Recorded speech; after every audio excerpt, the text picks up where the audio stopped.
नमस्कार. तर आज मी यूट्यूबवर व्हिडिओ बघताना एक असा व्हिडिओ बघितला.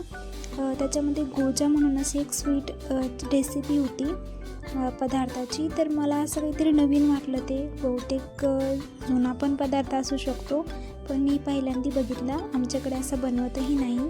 तर मग मी ते बनवायचं ट्राय केलं होतं. जशा प्रकारे त्यांनी सांगितलं होतं तशा प्रकारे मी सगळे इन्ग्रेडियंट्स त्याच्यामध्ये टाकले आणि व्यवस्थित सगळं झालं होतं.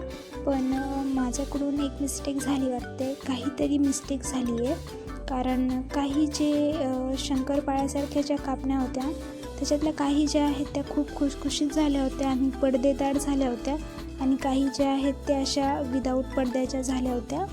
म्हणजे एवढ्या खुसखुशीत नव्हत्या, म्हणजे व्यवस्थित होत्या पण जास्त पडदेदार नव्हत्या, आणि टेस्टला तर खूप छान होत्या.